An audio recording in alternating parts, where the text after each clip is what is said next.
Whether you're interested in purchasing your first home or you're on your second or third, there are some steps in the process. So today I'm going to be talking about the 10 steps to buying a house, and we're going to start right now.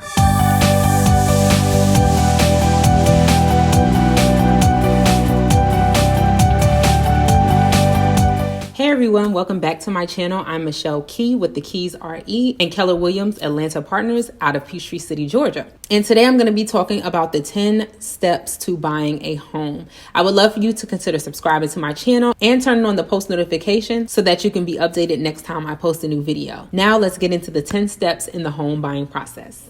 Now, the home purchasing process can seem very overwhelming to someone who's never experienced it before. So the first step obviously is deciding that you want to buy a home, and you may want to start researching. You want to see what area you would like to live in. You may want to find out what the real estate market is doing in that area and just kind of have some knowledge for yourself so that you know what you're getting into. You also may want to check out some different listings and see how long they've been on the market, what's out there, what are realistic prices that homes are going for, maybe in the areas that you are interested in purchasing. So the first step is definitely to start your research early and just understand how the market is moving at that particular time. So the second step is you want to determine how much you can afford in a home. Typically, you want to limit the purchase price to 3 to 5 times the amount of your annual income. And this is just a kind of general rule of thumb that lenders may go by. So when you're researching homes, you want to just have a good understanding of how much house you can afford. You also have to understand that a down payment is going to be required as well as some closing costs.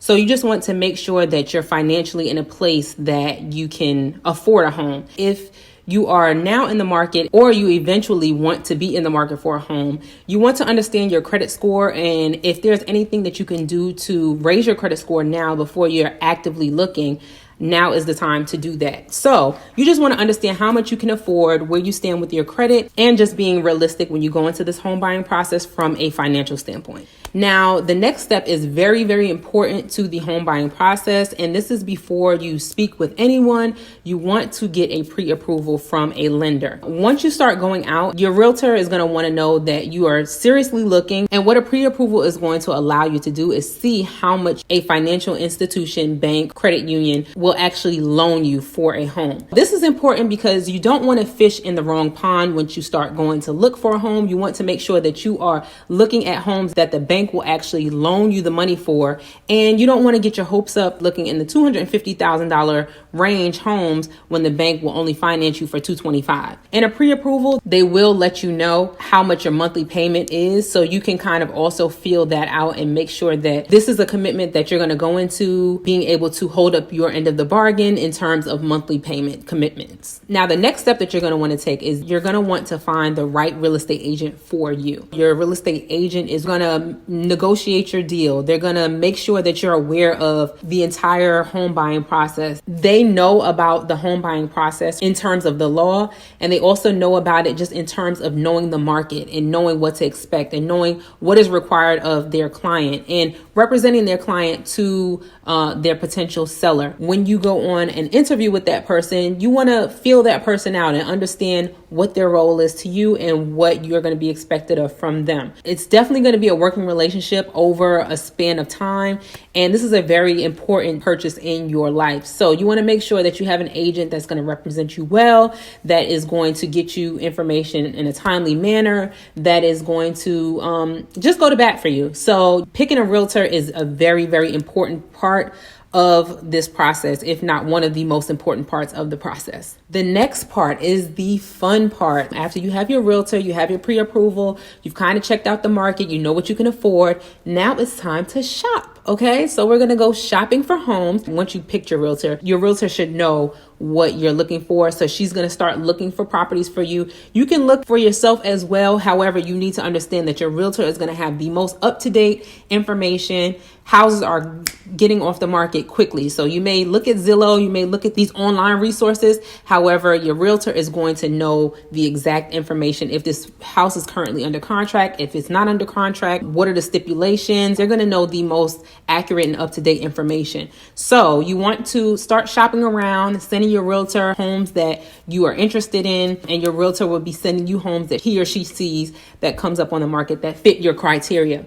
So this is the fun part. This is when you get to go out and you get to view homes and you get to picture yourself in a house and you get to bring your family and your children and feel out the neighborhood. If people are outside, you may be able to, talk to them and see how the neighborhood is and things like that. You have to understand that this is also a process. So you do have to work with your realtor in order to go be able to see homes. Your realtor can let you in the homes because there's something called a lockbox on the homes that only the realtor has access to.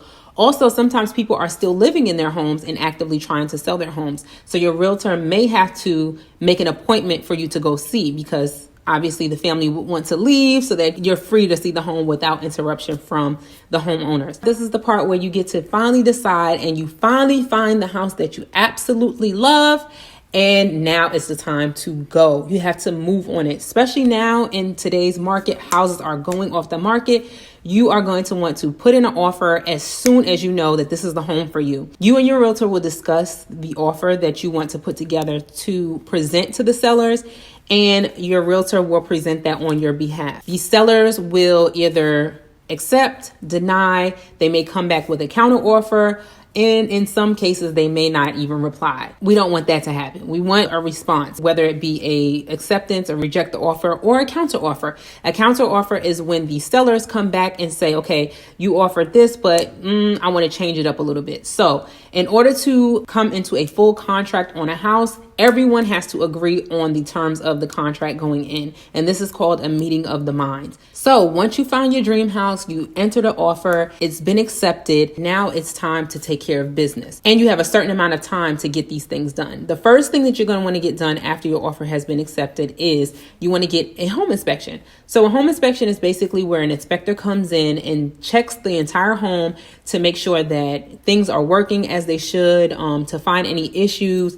They're going to check the roof. They're going to make sure the sockets are working. They're going to check your plumbing and your appliances and things like that. If they find anything, you have an opportunity to either have a specialist come out and check something that they found, or you have an opportunity to negotiate different things within that original contract. So you definitely want to make sure that you get a home inspection, and you want to make sure that you get a good home inspector, which I will recommend getting some type of referral. While this is going on, your lender is going to be requiring tons of information from you. They're going to need your bank statements. This is when they're going to start solidifying your loan. Trust me, they are going to strip you clean, okay? You're going to be down to your underwear after the bank finishes, but they just want to make sure that all of your ducks in a row. This is just a part of the loan process. Whenever you're obtaining money from a source, unfortunately, they want to know what you had for dinner last night. As you're getting your inspection, you're also going to be getting the lender all of their necessary documents and information that they need. Along with getting all of your information,